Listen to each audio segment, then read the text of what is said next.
So, in this chapter on India and Pakistan, uh, when I was talking about the divergence between India and Pakistan, I talked about the religious fundamentalism, terrorism, etc. So, now what do you mean by this fundamentalism? Many a times, there is a lot of some confusion. So, I would like to clarify this fundamentalism. It is useful everywhere. It may be used in your essay. It can be used in your social issues.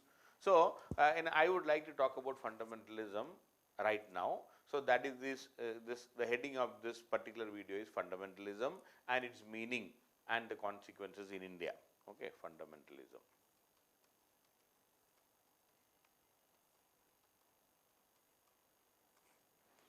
So, fundamentalism is a type of conservative religious movement. It is a type of conservative religious movement. Okay, it is a type of conservative religious movement, and they insist on strict conformity to sacred texts. They insist on strict conformity to sacred texts. So, they insist that whatever is written in the sacred text should be strictly followed, whether it is in Bible, whether it is Quran, whether it is any religious text. They insist that whatever is written is final. In fact, it was used, this fundamentalism was first used in the American Protestant Christians. So, this term became famous among the American Protestant Christians, and who insisted that the inerrancy of the Bible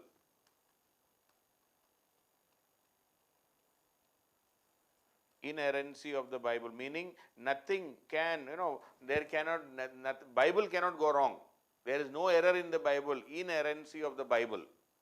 And but subsequently in the late 20th century, in 1900s, we started using this term. See, initially started in the context of the American Protestant Christians, but by late 1900s or late 20th century, we started using it for various religious movements across the world. Now, fundamentalism is for various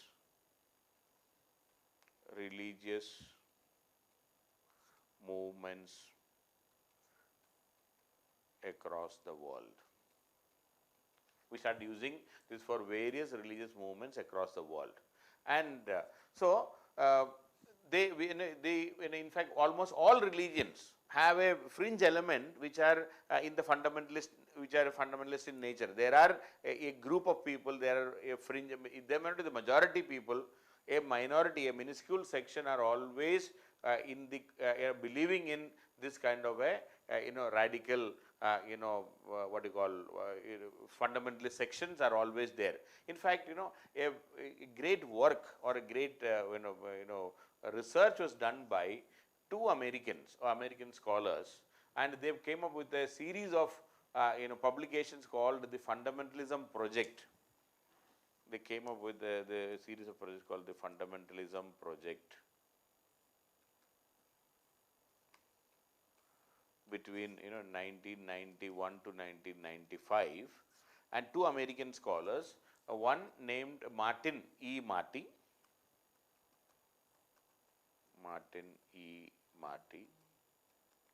and R. Scott Appleby.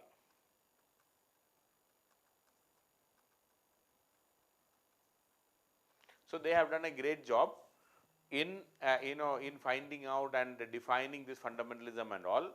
And according to these two, Marty and Appleby, fundamentalism is the militant rejection of secular modernity. A beautifully written statement. I love this statement because that summarizes almost everything. According to them, fundamentalism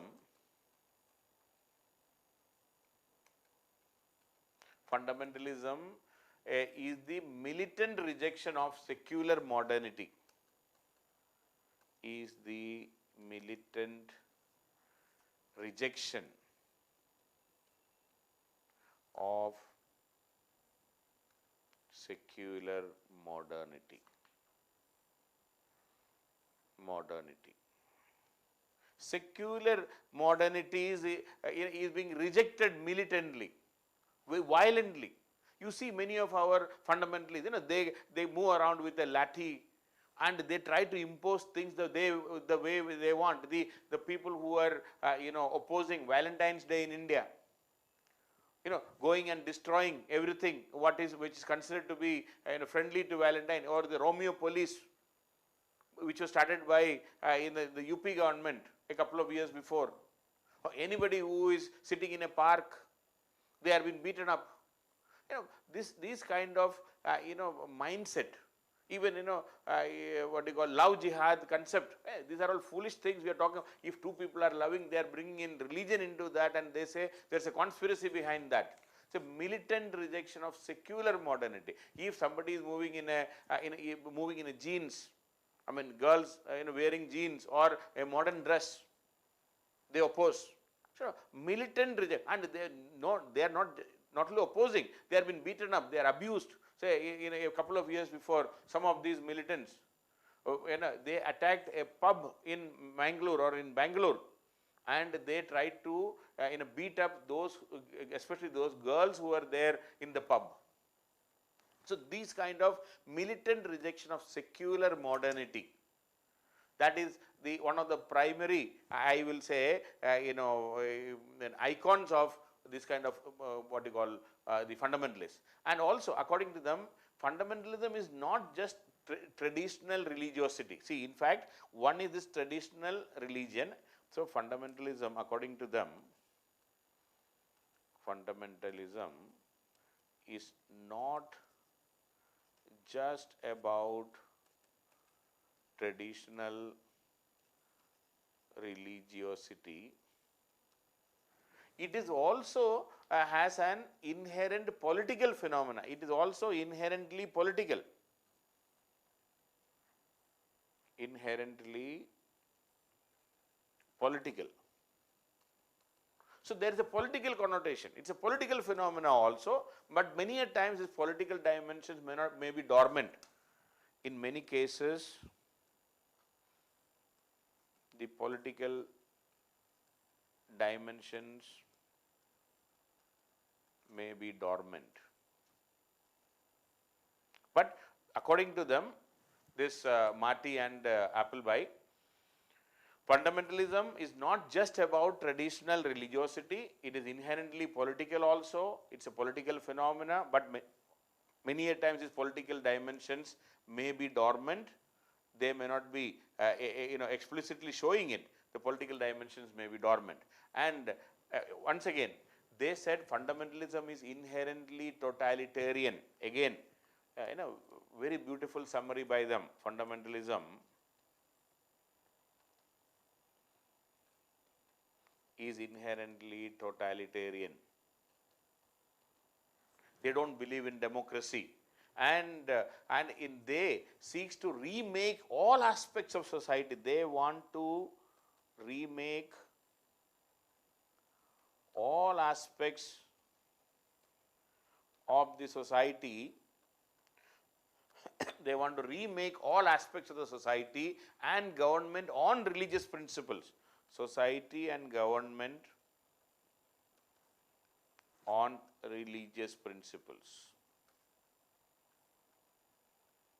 Anything, they will try to say that, is it conforming the religion or not? So fundamentalism is inherently totalitarian, and it seeks to remake all aspects of society and government on religious principles. So what is that? Fundamentalism, it's a conservative religious movement where strict conformity with sacred texts, and according to Marty and Scott Appleby, fundamentalism is nothing but the militant rejection of the secular modernity. And they also argue that this fundamentalism is not just about religion and religious orthodoxy, it is also inherently a political phenomena. Many a times the political phenomena may not be openly displayed, but they are inherently totalitarian, and they want to remake all aspects of the society. They want to bring in conservatism, they want to reject all modernity, secular aspects, and all aspects of society and government they want to remake on religious principles. So that is how this fundamentalism can be generally defined, and as I said, the word fundamentalism was used for the American Protestant Christian fundamentalism. Then this Jewish fundamentalism in the Zionism and all, okay, in the Jewish country, in Israel, there is a Jewish fundamentalism going on. Then what is most talked about is Islamic fundamentalism. Islamic fundamentalism. So in this again, Islamic fundamentalism, especially after the Iran Revolution of 1979, this Islamic fundamentalism term was widely used, and subsequently after the September 11 attacks, September 11, 2001, especially the Al-Qaeda and the Al-Qaeda,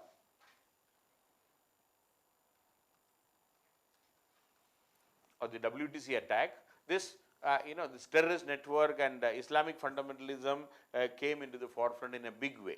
And but when you look at this, most Muslims are not ideologically committed to this kind of fundamentalism. In fact, these fundamentalists, please remember, these fundamentalists are fringe elements. And these kind of fundamentalists are found in every religion, whether it is Hinduism, whether it is Christianity, whether it is Sikhism. You will find such orthodox fundamentalists in every religion, but they are the fringe elements, similar to, or the way it is there in other communities. Even among Muslims, most Muslims are not ideologically committed to this kind of a orthodox Islamic religious law. Most Muslims are not happy with the imposition of Shariat law and all. That is a literal interpretation of what is said by what is written in the sacred texts, which is not acceptable to most people, and that is the case with even among the Muslims also. But some Islamists, there is no doubt, Islamic fundamentalists, they resort to terrorism. Some of them are, see, no religion is talking about hatred, no religion talks about killing of others, but that is a faulty and wrong interpretation of what is written down in the religion, on the religious texts. Some of them are resorting to terrorism, and some of them are even resorting to even the extreme Marxian philosophy. Some variant of socialism is being protected, and many of them are very conservative, no doubt. Most of the Islamists or the fundamentalists are very conservative. No doubt regarding that, very conservative approach to day-to-day life. And they insist on, most of these fundamentalists insist on a code of conduct. A code of conduct. And this code of conduct is, especially the Shariat law and all, it is based on the literal interpretation of the sacred structure. Code of conduct based on the literal interpretation,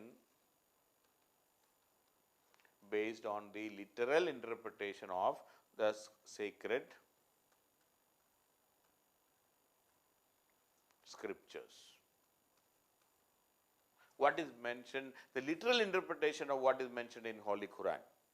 So these fundamentalists insist on conformity to a code of conduct. They want to insist on a code of conduct based on a literal interpretation of the sacred scriptures. They also insist that religion encompasses all aspects of life. In fact, another very interesting aspect of the fundamentalists is religion encompasses all aspects of life. Encompasses all aspects of life. And hence religion and politics cannot be separated. The fundamentalists insist that a political system cannot be different from in the religion, or other religion. And see, the modern understanding of a society's religion should be kept away from politics. secularism. India is a secular state. We don't want to have a religion on top of it. Religion is a private affair. That is what we would like to understand and insist. But these fundamentalists insist that religion and politics cannot be kept away. Religion and politics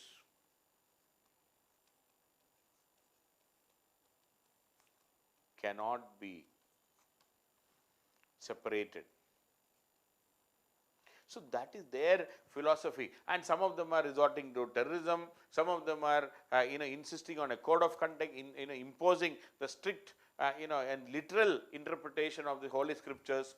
So that is where the Islamic fundamentalism we talk about. See, in Indian context, these days we even hear about this Hindu fundamentalism. So I would like to add a couple of points about that. I mean, just to make the difference. Okay, what do you mean by this? And if at all, what you call the Hindu fundamentalism. Is it true or is it there? So, in fact, according to many experts, what is called as a Hindu fundamentalism is slightly different, because in Hinduism we don't have one specific holy scripture to be followed, or we have hundreds of different variants of our religion being followed. We don't have a single scripture which are followed by all Hindus in India. They are Vaishnavas, we have Shivites, and we have different practices being followed in different parts of the country. Different puja procedures are there. Even the scriptures, the way Aarti is followed in Banaras is totally different from other parts of the country. So we have nothing in common like in Islam or Christianity, where there is a fundamental tenet and a fundamental law which all Christians or Muslims have to follow. That is not the case with Hinduism. So what if at all there is a Hindu fundamentalism in India, it is more by nationalism than religion. It is more influenced by nationalism and not religion, because we don't have one single religious text or the religious procedure or the religious practice to be followed across India. We don't have that. And so that is why the Hindu if at all we call Hindu fundamentalism, that is different from Islamic or Christian fundamentalism. And moreover, so as I said, conformity to a religious code, it cannot be possible. Conformity to a religious code is not possible in Hinduism, because there is no single code which is applicable for all the Hindus across India, even among all, say, Brahmins across India. That's what I always said. I see, that is what, please remember, see, we have mutton eating Brahmins in Kashmir. We have pork eating Brahmins. We have fish eating Brahmins in East India. In Bihar, in Bengal, fish eating Brahmins. And in South India, not even onions. So we cannot impose a single code for all of us. Even among the Brahmins, we cannot impose a single code. Forget about, say, we have beef eating Hindus, we have pork eating Hindus. We have all sorts of, all varieties. There is nothing in common, so there is no question of imposing a particular code. So whenever, see, in fact, even in South India, when you come to South India, we have very less people who are followers of Lord Ram. More, Shiv, Lord Shiva's, followers are more. So the Ram Janmabhoomi movement in India, which was predominantly a North Indian phenomena, did not have much effect in South India, mainly because of this reason, because we don't have Ram temples across South India. We have so we have a different philosophy, or we have a multiplicity of philosophies and beliefs and practices. So what is happening is, so what if at all we talk about the militant Hindu fundamentalism which is being used by some people, it is more of a national identity. Hinduism is used as a symbol of national identity, especially by parties like even RSS or BJP. All are talking about Hinduism as a symbol of national identity. Hinduism as a symbol of national identity. So this is totally different from the Islamic fundamentalism or Christian fundamentalism or the Jewish fundamentalism which is practiced in Western world and all.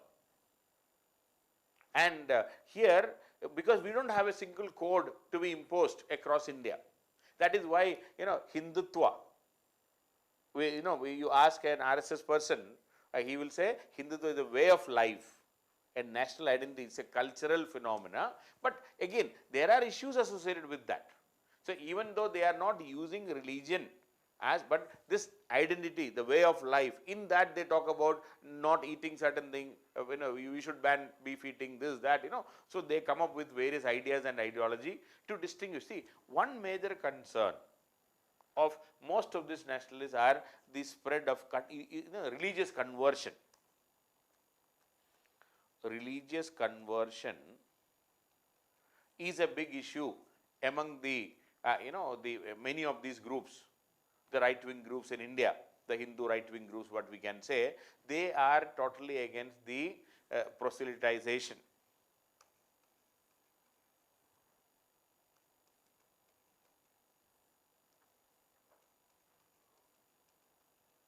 Proselytization or conversion, the Islamic proselytization or Christian proselytization. That means Islamic conversion to Islam or Christianity is a major. So they are totally against that, the conversion of scheduled castes, scheduled tribes, and any conversion is a big issue. So what the right wing elements in India, especially the Hindu right wing elements, which are totally different from the Islamic fundamentalism, I will say, which are totally different from the Christian fundamentalism, because we don't have a single scripture which can be imposed, which can be insisted to be imposed, number one. Number two, we don't have a single custom or tradition which can be imposed across India, because India has such a variety of culture among Hindus itself. So what is seen as Islamic fundamentalism or Christian fundamentalism or Jewish fundamentalism in outside world or Western world cannot be compared with the what the so-called Hindu fundamentalism in India, because ours is more of a nationalism, or the promotion of nationalism, cultural nationalism, what we call, than religion. It's not the religion which is being promoted, because we don't have a single religious text or a single religious custom to be followed across the country. So this militant cultural nationalism or the militant way of opposing this kind of conversion and promotion of other religion is what we can say as Hindu fundamentalism in India. So I am just trying to tell you that this Hindu fundamentalism is totally different from Islamic fundamentalism or Christian fundamentalism.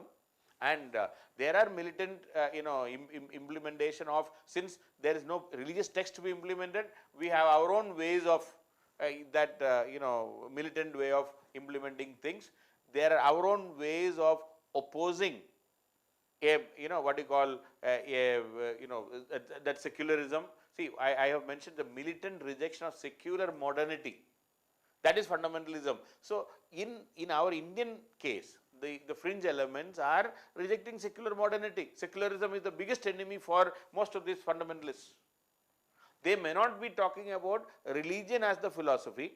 Here, their version of nationalism is the philosophy. The only difference is, in Islamic fundamentalism, they are using the religious texts and the literal interpretation of the scripture to reject the secular modernity, or militantly reject secular modernity. In our case, the Hindu fundamental, so-called Hindu fundamentalism, in India the fundamentalists are again rejecting secular modernity. There is no difference in that. The secularism is a totally unacceptable word for them. They reject it outrightly, and they militantly reject also. Beat up people, they abuse people, lathi wielding citizens moving around in the name of protecting our culture. So militant rejection of secular modernity. So they are also equally fundamentalists. The only difference is their fundamentalism is in the name of nationalism, Whereas in the Islamic world, the fundamentalism is in the name of religion and the religious text, and the literal interpretation of the scriptures. So I hope you understood the meaning of fundamentalism and how dangerous it is. See, religion and fundamentalism has no role in politics, should not have. That is the understanding of a modern society.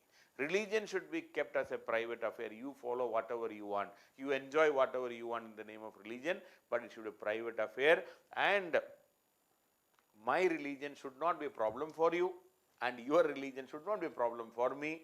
You enjoy your religion, I enjoy my religion. I enjoy my culture, you enjoy your culture. You cannot impose your culture on me, and I should not impose my culture on you. That should be the philosophy. If we start behaving like, if all of us behave like this, India will have Ram Raj. But unfortunately, we are always, unfortunately, our politicians, many of these fringe elements, they are always worried about what is the other man doing. So this mindset, the militant rejection of secular modernity, is what is fundamentalism, and that is the biggest challenge of even India today.